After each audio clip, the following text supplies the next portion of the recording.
Welcome to the Builders of Authority podcast, a show committed to helping you build authority for your brand. In the realm of business and personal branding, authority stands as a cornerstone.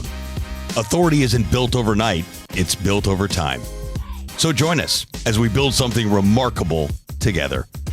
And now, here's your host, Adam McChesney. Hey, what's going on, everyone? Welcome to another episode of the Builders Authority podcast. We're live here at Adventure Unknown in Fenton, Missouri. If you're near the St. Louis area, haven't been out to Adventure Unknown, send me a message. Would love to show you not only where we do the podcast, but all the awesome amenities, some amazing people that are up here. A lot of different events going on coming up here too, so it's a great time to be involved. Just hit 100 members, so we'll be celebrating that here in the month of February. In coordination with the production that we do with True Line Media Group, they are the ones that are running all of the podcast stuff, so you can meet them as well when you come visit. If you are interested in getting a podcast starting, this is a great place to be able to do that. Today's guest and I go way back, all the way back to playing soccer against each other in high school and growing up. He was one of the most talented players. Literally everyone wanted him on their team. Fast forward 10 years post high school, we reconnected after being in some of the same mastermind groups. Funny enough, though, those groups were online and weren't even necessarily in St. Louis. So I think the first couple times we ended up hanging out was in Dallas and even hung out in Costa Rica. Over the years, done some work together, been out to his studio a couple times for podcast recordings.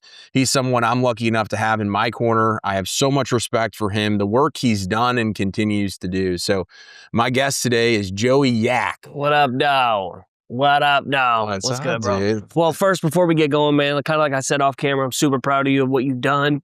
I think when you see people that you've known for a long time, you see them get to live different chapters of life.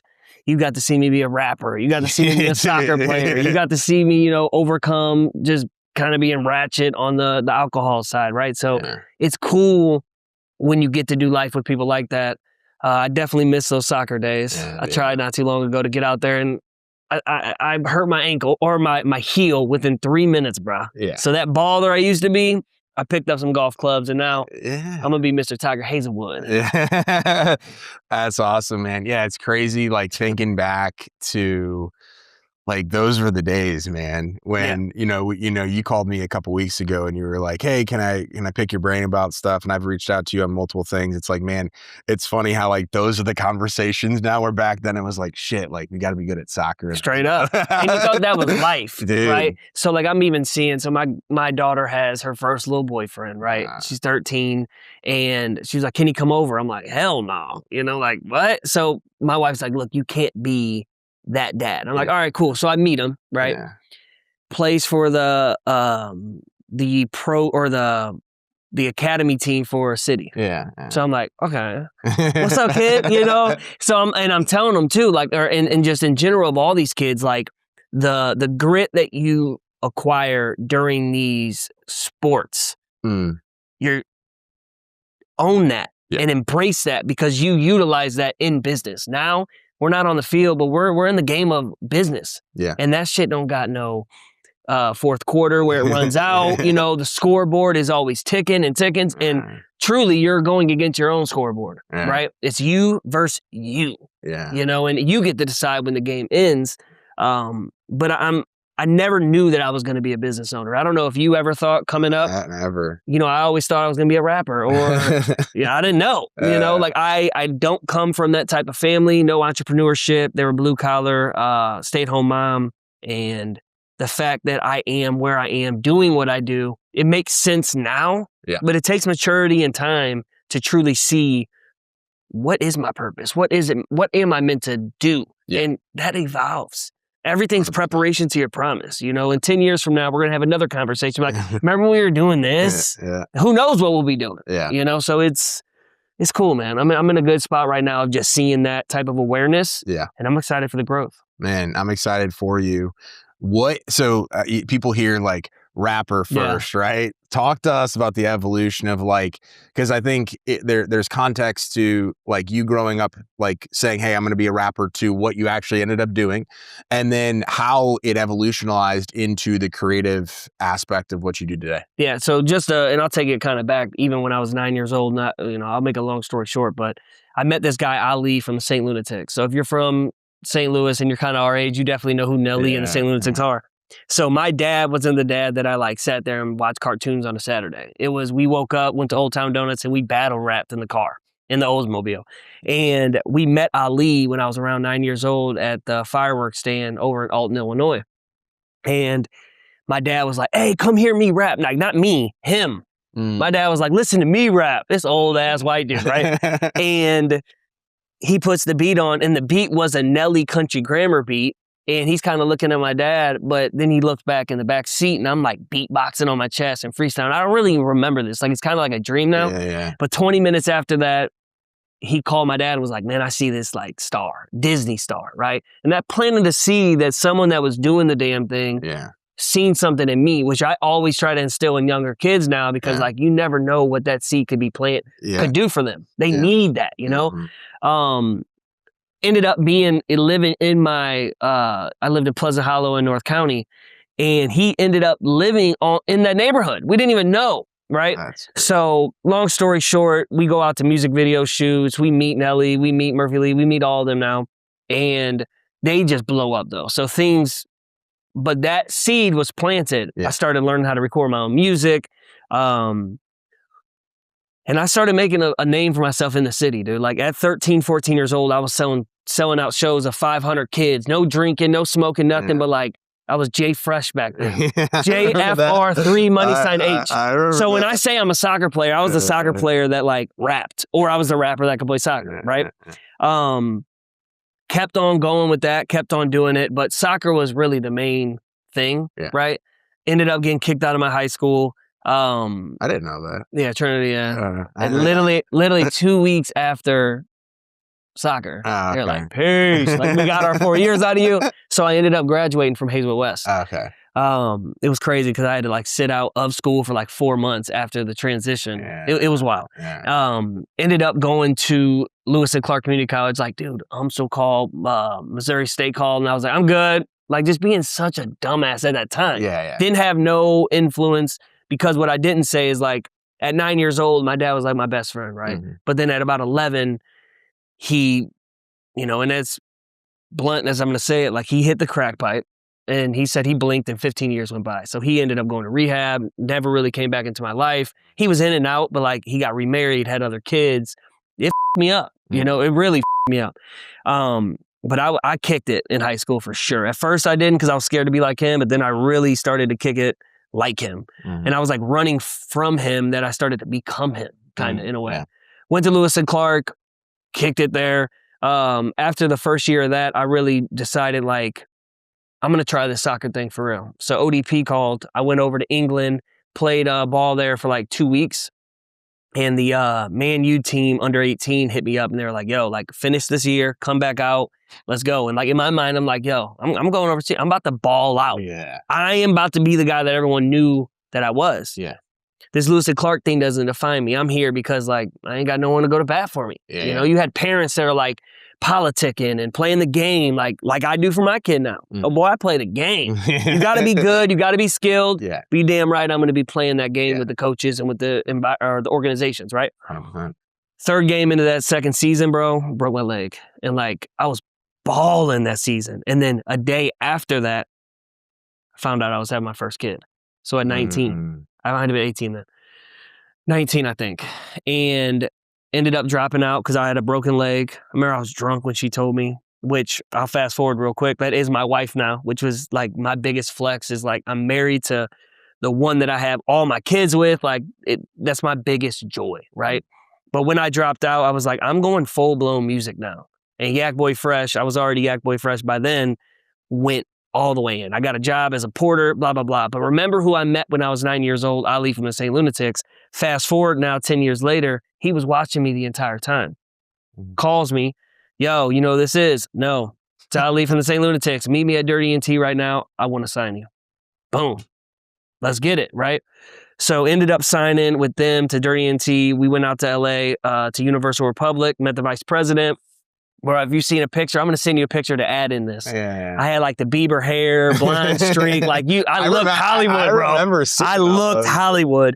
And I really thought that was like the next step of my life being changed. Yeah. Within 9 months, though, I asked out of that deal because as I said, I'm a new father to a little girl living in my mom's basement. And how I made money, I was selling weed out of my mom's basement. And we had these seller's doors where you could walk into the basement. So, dude, I'm like, coming out of the cellar, selling little weed to people. And like, by no means was I that dude, right? Yeah. He let me out of the contract. And then I met somebody else that started to manage me. We went fully independent. They funded everything. And we met Crazy Bone from Bone Thugs and Harmony. And he was like, somebody was like, dude, there's this white kid, just left Nelly's record label. You got to give him a shot. He was like, if he can get out to Cali tomorrow, I'll give him a shot. We scraped up some money, flew out there. One thing led to another to like, he was like, yo, you're tough. Like, I see it, I see the star character inside of you.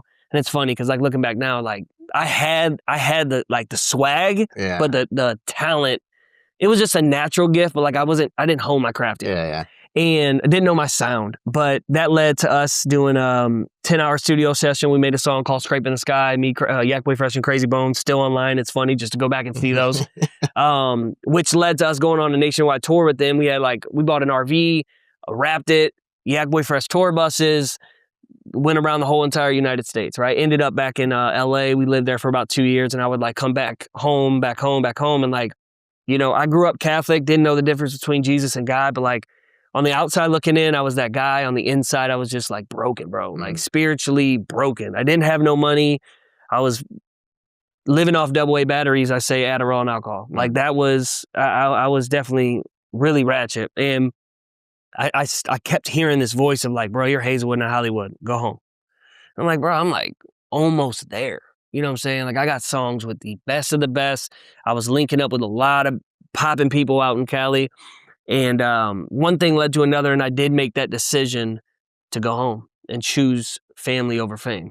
Like a lot of stuff was going on, a lot of deep stuff. And when I made that decision, Courtney, my wife, didn't believe it at the time. And met her in Orlando, actually. Like I didn't have no money, and someone bought a plane ticket, Tommy Webb. Bought a plane ticket for her, plane ticket for me. We met in Orlando and I was like, I'm serious. Like, because when I came home, like that was my girl. When I left, like I did me. And she knows that. It's very known. And if I heard that she was like moving on, like I flew home and like got her back real quick. Like crazy. Because I was like, ain't nobody being a stepdad to my kid. Which is why I was flying first class on a guilt trip of me being a father, saying I'm chasing my dreams, but truthfully, I didn't know what the hell I was doing. Right? I was like scared not to take the chance, but I also was like, I have responsibilities, right?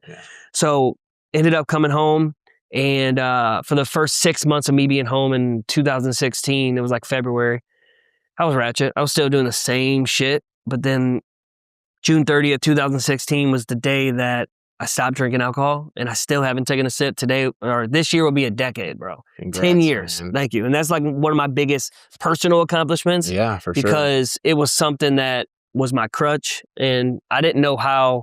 Like, it was like, if Yak's out, it's about to be a blackout. For sure, bro. Like, I'm blacking out. And then you wake up and you're like, oh my God, what did I do? And the anxiety. And it's like, I knew in order for me to be a future husband and a present good dad, I had to kill that person for this one to be born. Found faith, ended up being on a worship team at Faith Church. Like, I went full-blown Christian music. Like, I was like, I'm on a Christian I'm a Christian on a mission, and like overdose on the Holy Ghost. And I was like, yo, I'm about to be like the White Lecrae, Andy Mineo. Like, I'm doing this. And that right there saved me of like finding out like, wow, that whole time that voice that I heard was definitely God, leading me to the direction that I needed to go, and it's got into sales a month after I got sober. And that's really where we're about to kick off now. Cause my whole life, I've been a closer. I've been a salesperson, but I didn't know that, right? We weren't in it, but like on the field, I'm a closer, right? Music, on stage, like I'm selling people me, right? And that's the hardest thing to sell sometimes is yourself, because especially when you don't know your identity. Got into sales, started selling digital advertisement at YP. Shout out to Vernon Graves, V Graves, baby, because he told me that you can make 216% commission. I said, so if I sell $1,000, I make $2,600? He said, yeah. I was like, yo, I'm either going to be a pipe cover, like my family. And I tried that when I came home, like for 6 weeks. I was the safety guy, which is my godfather. He said, I never want to see you back here again. Like, you ain't built for this. Like, this is not it. So, dude, I even ended up taking my test and like passed it. Like, I was in. And I told him, like, hey, I got this gig. I'm going to try this sales job. Even when I came back, I tried out for Ambush, made it. And I was like, and that was kind of just prideful. I was like, man, I still can ball. Like, don't get it. And told him, I was like, yo, I got a gig, I got a job. I actually got a big fan base in St. Louis, so if you guys can pay me some money, what's up? Ended up not doing that. But stayed at that job for 2 years, became the #1 sales rep, made my first $100,000. And like, I really learned like, wow, like, I love talking to business owners. I'm really good at this sales thing, and I really enjoy marketing, right? And branding, and I've already known that. Joey YAK, like Yak Boy Fresh at the time. And now YAK stands for you already know. And at the end, you know, it was always like, you already know. Now it's like such a spiritual, you already know, because a lot of the stuff that we ask or we're confused, like, bro, you already know. Like, if you're tapped in spiritually, Jesus got the answer for you, bro. You might not know, but you do know if you're listening to the Holy Spirit. But quit that job, and because I started making theme songs for people like Brad Lee, Tim Grover, like all these people, right? I became the #1 sales rep, went out to Florida, Boca Raton or whatever it's called for the sales thing. And like there, I told my manager, like, yo, I'm quitting. I'm going out on my own. I'm trying this. Like, there's something telling me. So, because like if our chargebacks, if you're in sales, you know about chargebacks. And I made a song, bro, in the cubicle. I was like, I'm out here fighting chargebacks. That commission that I made, they want it all back. And like I would play it because everyone was like, the culture was toxic because everyone was pissed about chargebacks. So I'd come in with the radio, like just fucking around, like, I'm out here fighting charge. They're like, yo, that's hard, bro. And I'm like, corporate hustle, you know, just fucking around with them. And then I started like making songs like I'm on a mission for commission. And like, I said, oh man, maybe I'll make like sales rap music, you know? And then quit the job. Got this thing called the BB, which is a shed that I put in my backyard. And BB stands for backyard business. So bro, I would like pull up on our tractor. We were living in Hazelwood, 2-bed, 1-bath house, like 700 freaking square feet. It was actually, her brother owned it and rented it to us, right? So right next door to my in-laws house. And bro, like I would like sit on top of the shed and, what up, y'all? I'm Joey YAK. YAK stands for you already know. And if you don't know after this video, you probably never will. Welcome to the BB, Backyard Business, where we get it. And today I'm about to make a banger for Tim Grover. Let's get it. Do it. Send it to him. Loved it, right? I would just start making moves on getting it to these type of people because everyone wants something from these type of people. I was like, what do I have that's special? Music. Okay. So I packaged up my passion and my past, and like now I'm presenting it as my product. Which a lot of people get confused. They don't know that everything that they're doing right now. Some people are in a job right now. They're like, damn, bro, I wish I was doing something else. But it's like, if you can change your frame and your mindset of like, I'm here because I'm taking something from this to that. But it's hard to know that when you're in the middle of the storm. But bro, there's some sunny side to it. But you got to take some of that rain with you. You know, you gotta feel that for the other side. So I do feel that everything was preparation to my promise. And that also brings me a true understanding, and you don't sit and live in regret. You know what I'm saying? Like some people will sit there and be like, damn, like I wasted all that Yak Boy Fresh stuff. You were right there, Joey. It's like, or he was showing me how to perform and how to create music the way I do it, that I can make a theme song literally in 15 minutes about anybody's business. And they think it's like the best thing in the world, you know?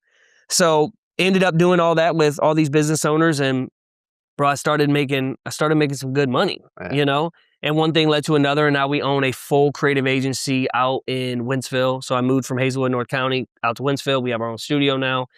And we work with, like I said, with the Tim Grovers, the Brad Lees, Chris Pronger. We've been doing a little stuff with Matt Adams, a baseball player. But what I truly love to do is like help these local business owners, and we work with a ton of those as well, of just making sure they get attention with intention. And they're showing up like edutaining, right? Like we got to entertain, but we must educate. So. No, I said a long story short, that's my whole damn life, but it's like 10 different lives. Man, and I'm glad that you walked through all of that, because there were things that like I saw. So like literally, I was looking at it, and I don't know, back in the day when you're like, oh man, I played soccer against this guy, like Facebook is whatever. Like we've probably been friends on Facebook since like 2008. Yeah, right. So what was funny is like I've actually seen from a distance the entire journey. Yeah. Like literally from probably sophomore year of high school to where when I saw where you were doing all the traveling with Bone Thugs, and then also when you were working at YP, and then when you started to literally, I remember you started used to post these videos and then tag the people trying to get them to watch it.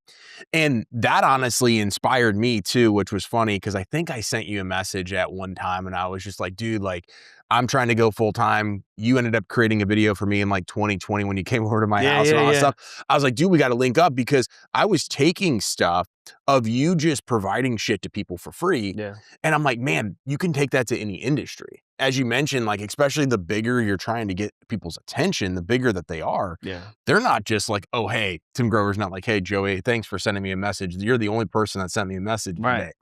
And so that kind of ties into the whole builders of authority aspect is like, hey, how are you building authority? You may not always have money. You may not always have time. You may not always have resources, but it's like, how do you scrappily move the needle to grow your brand and grow your business, especially in today's age when there's so many resources? So it's just funny to kind of like hear the story kind of evolve over time.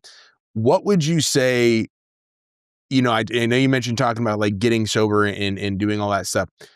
How did that just like help unlock that door where you're just like, hey, now I need to focus on being the father, the future husband. And now I'm assuming you took like what you enjoyed from the partying aspect and you're like, hey man, just channel the energy differently. Yeah. How did you kind of walk through that process? I knew that like I made that decision of I channeled my energy into nothing but positivity, right? So it's like I became a self-help freaking, if it was self-help and it was like a Christian podcast and like I even stopped listening to like secular music, right? Like I fully embrace, because what people don't understand, like we'll always have our same body. Yeah.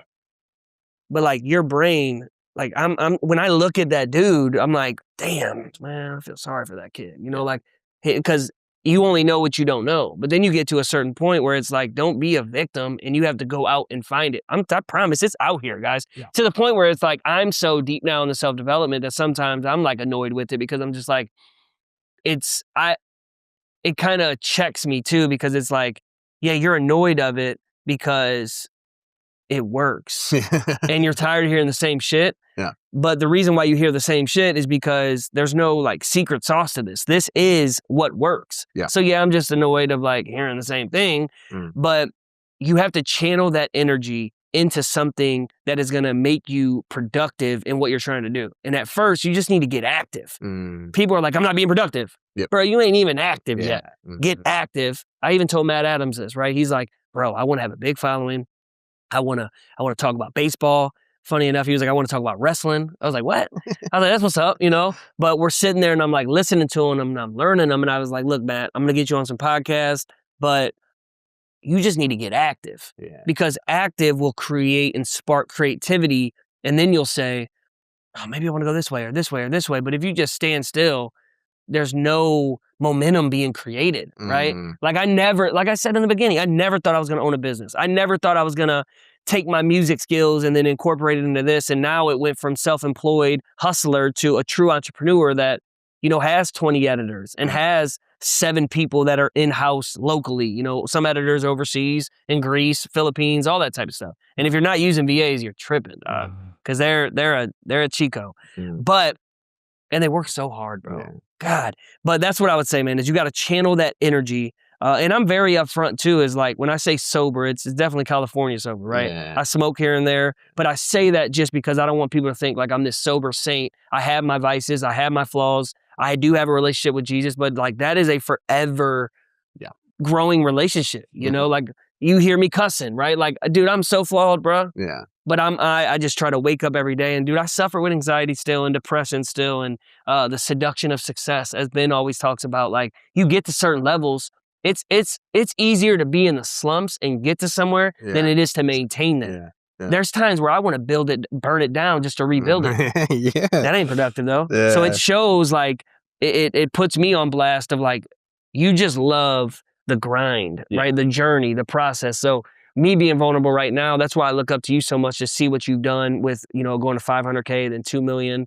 And I know my biggest problem is like, I do too much custom shit that's not scalable. Yeah. But that's what it is. So you got 7 different SOPs, right? I know the answer, but then it's like, then you have to ask yourself, what do you want though, Joey? Do you want to have a $2 million company, $5 million company, $10 million company? Because like, cool, you're saying it. Or do you enjoy what you do for these people because you are providing value, even though it's not scalable? Yeah. Right. So that's the war I'm in right now of understanding, like, what do you want, Joey? Because I'll be honest, I don't know. Like, I love being creative. I love giving this passionate energy to people. And you can feel that shit. All these people, they don't do business with me because I'm the best. I always say my content, it gets me in the door, but my character keeps me in their life forever. Forever. We're going to rock for, even if we're not exchanging money. Like my return on energy for you, as well as myself with the clients that I choose to work with, is most important. Yeah. Well, and I think where I want to go, the next question is, because you kind of mentioned it, and I know just knowing you for so long, it's kind of been like, hey, like you can be the star player, right? But being the star player and hustling and doing all that stuff, being the number one performer in the company that you worked with, doing the music stuff, being the best at the thing, and then being an entrepreneur and running a business are two different things. Everybody is supposed to be a coach. Yeah. How has that transition been for you, where it's like, man, I can't just go show up and be Joey. I got to be Joey, the CEO. What's that? The hardest thing in the world for me. It's the hardest thing in the world because it goes back to, I just want to get active. And sometimes me just getting active isn't being productive, because when I'm not in motion, I feel like I'm actually, because it's not, I'm managing people. And what I realized too is how I kind of got mine structured is, yes, Joey's a CEO and I have I'm a creative consultant, what I like to say, right? Like I create the creative strategies, come up with the ideas, but I'm not a good operator and I'm not a good, daily manager. What I'm good at is having someone under me that manages the rest of the team. So it's like, that person reports to me, and then they make sure, and I still try to have relationships with every single person just to have that vibe. But that was my biggest problem, is when I didn't have my creative operator, I was playing operator, I was playing this, I was playing that. And when I found out, oh wow, it's not that I'm like, it's okay that I'm bad at this. Because you go to, how do I get good at it? How do I get good? I'm a hustler. I can figure this out. But it's like, nah, bro. Like, let's take your natural gifted talent and your strength, and let's make sure that you're just closing. Let's make sure that your just creative energy is protected, right? Which is another problem that I have with kind of the scalable thing is, when you have 20 different clients and you're the creative consultant, and it's not all the same stuff, it's like, damn, I got to have creative energy for them, for this, for that, which just means, and what I had to talk to a lot of people, I had a couple conversations this week about it, is prices are going up if you want me for real involved, bro. Dude, it is what it is. So we had a client reach out. He was wanting to cancel, and he's over in the UK. And so I'm listening, but I'm gonna pull some up real quick. No, there's a time zone difference, right? But he reaches out to me. He said, hey, he was one of my first 5 clients when we restarted the agency. He said, hey, Adam, like, we're wanting to cancel because we want to switch up some strategy. The time difference is there, but the other aspect is we like signed up originally, and like when we were first working with you, it was just you. And so he's like, we're paying the same price as when it was with you. And I was like, well, transparently as well, I said, dude, obviously I've grown my business, and in that I didn't charge you extra in the beginning when I could have charged extra for my time. And I didn't want to charge you, even though we've literally increased our pricing double what you're paying right now. I said, but why are you actually making this decision? I said, I pulled up all the stats. I said, when I was managing the account and when I was the one doing all the work, your ROAS, your return on investment between SEO and Google ads was actually worse. It wasn't bad. You were still making money, but you liked talking to me. I said, so are you making a decision based on what's best for your business and data? Or are you making it because you want to talk to Adam more? And I said, second from that, you've messaged me more than some of our other clients have. And every single time I respond within an hour, get you the answer, get it to the team, whatever. And so now we're having a conversation. He's like, okay, hey, maybe we actually need to like rethink this. And that's the hardest part when people want to just buy you inside of the business, even though it's like, actually, yes, I know how to do everything. Yes. But like in our system today, in our company, it's actually better for you to not work directly. 100%. And people just don't get that. 100%. Because I am going to fail you. Yeah. I'm running around. I'm crazy. Like, you don't want me to be the guy that has to respond to you, or that means I know that about myself. And so now during the sales process though, I'm very upfront. Like, hey, oh, it's easy. So like our clients now, they don't even talk. Like we're signing up clients don't even know who they are. And that's like, awesome.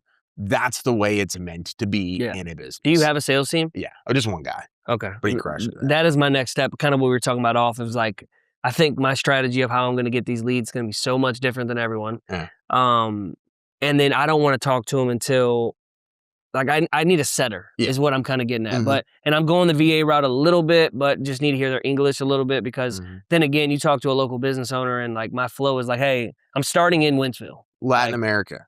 That's where, well, so like my sales guy, Donnie, he did live in New York for 20 years. Okay. So he's a little bit more Americanized, but he lives back in Nicaragua now. You would never be able to know. Yeah.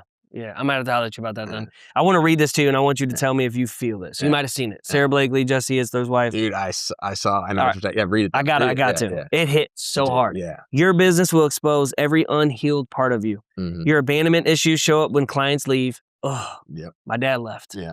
So when clients leave, I think that, right? Yeah. Your scarcity mindset shows up in your pricing. We would price ourselves low because we're like, damn, we need to get some deals going, you know? Yeah. And it's like, am I that much of a value, you know? So I felt that. Your control issues show up in your ability to delegate. Anybody can close like me. Yeah. Entrepreneurship isn't just a career path. It's involuntary therapy that forces you to confront who you really are. Bro, when I seen that, I show it to everybody now because it's like, you can feel that, bro. Yeah. I mean, it gave me, when you posted it, and then I saw a bunch of other people post it, it gave me chills just again now, because it's like, shit. You know, I've heard that entrepreneurship is like the best self-developmental journey you will ever go on. And it was like, that was like kind of my thought process. And like, yes, that's 100% true. But that quote, all in it together, is like, shit. Yeah. That's reality. 100%, bro. Yeah. 100%. Nuts. So what all services do you guys offer? Talk to the audience. So it's kind of now where I call it the 5-in-1, where it's, you get 5 team members for the price of 1 W-2 employee. Mm-hmm. So where you get a videographer, editor, creative operator, creative consultant, as well as like a social media manager kind of thing. Mm-hmm. And we usually start those at around $5K. Mm. So that right there though is, if you go and get a videographer, which I do want to tap on this of why I don't want you to go hire a videographer to everyone. Like this is my big spiel lately. But if you go hire for any of those, you're probably going to spend $3 to $5K a month for one of them. For one, yeah. And so my job, I was like, all right, I built the team up to where it's like I can make a profit, make sure my team's good for $5K, and we're your whole creative department, right? So it's like we help you get attention, we help you nurture attention, we help you retain attention. So it's like social media content, ads, commercials, whatever it is. Mm-hmm. But also, when you get that lead, how are you nurturing that? We got to get creative. Yeah. And also, how are we retaining that? So my job is, depending on what packages you get, we got to make sure that we are getting attention, nurturing it, and retaining it, right? And the whole spiel about the videographer is, you know, I just built a creative department over at Brandon J. Roofing. We did I was with him when he was at 10 million. They did 82 million this year, right? In 2025. So he approached me and he was like, hey, you know, I need a videographer in-house, this, that. And like, at first, which created a product that I call Hire Me to Fire Me.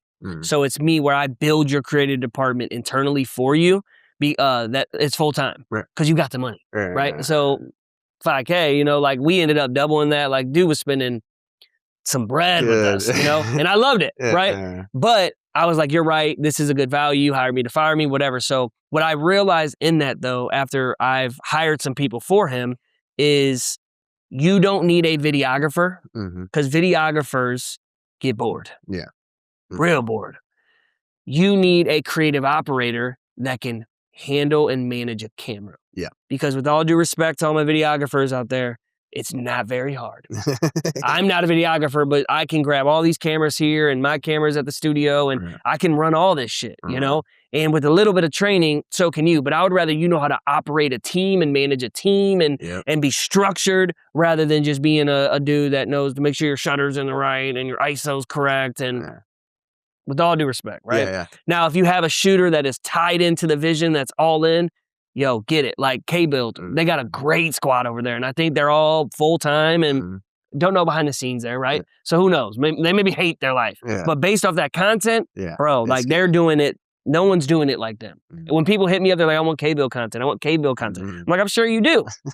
They pay them well, right? Probably. Like I said, I don't know anything. I know Josh, but I don't know the ins and outs. But he obviously has sold in that vision. So if you're a company, like, well, you better be selling that vision. But videographers get bored, man. So any business owner that's watching this and you're like, I need to get better at social, I need to get on social. What you don't need is a videographer or an editor. What you need is a creative consultant and a creative department, because they're going to help you with strategy. They're going to help you with consistency. And most important, it's going to be convenient for you, right? That's why I always say the C3s or C4 for real. It's like consistent, creativity, communication, and then convenience. We live in a day and age where it's got to be convenient for the people, right? Yeah. And then the last thing is, it's kind of like the CMO type of spot, man. We just took on one role with the client of like, you know, I was like, why are we not making data-driven decisions? You know, because a lot of companies that we do work with, they have a CMO, but some don't. So like me, I'm like, man, I know how to talk this talk anyways. Like I don't run ads. I don't like to, but I provide assets and I have such creative ideas that media buyers love me. So where I'm like, I'm just going to manage that relationship, make sure that the SEO is on point, make sure that we're producing content for them, right?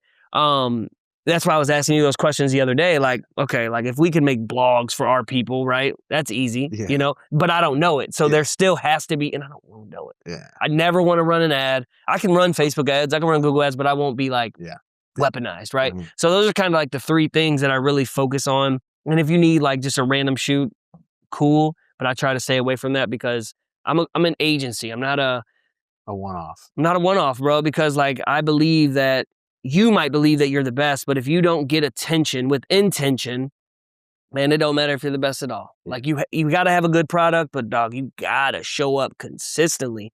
And some people I think don't feel that they're qualified. You know, like I got a client right now and they did like 33 million in volume on the real estate side. And you know, he's still in that phase of like, man, but like, what are they going to think about me? What are they going to, I'm like, here's what happens. From 0 to 3 months, they're like, from 3 to, and you might've felt this, right? 100%. From 3 to 6 months, they're like, you still doing this? 6 to 9 months, they're like, oh shit, that was kind of good. 9 to 12 months, they're like, you see Adam, he's building this whole business now. I might even hire him, right? And like, so f*** him. Social proof. So f*** them. And when you own who you are and where you are, people that are at the top, I'm living proof, dog. I was in a shed on top of a shed. What up, y'all? It's the BB Backyard Business. And I got the best of the best saying, this kid knows who he is. And who he is someone that's truly, compared to them, is a nobody. But I know who I am. I own where I am. I'm not faking it and flexing it like I'm something I'm not. And I know where I'm going. I'm actually you. I told Billie Jean. So I made a song for Billie Jean and got on stage with him and everything. I said, Billy, I'm you. I just don't got your money yet. And he was like, I love you, dog.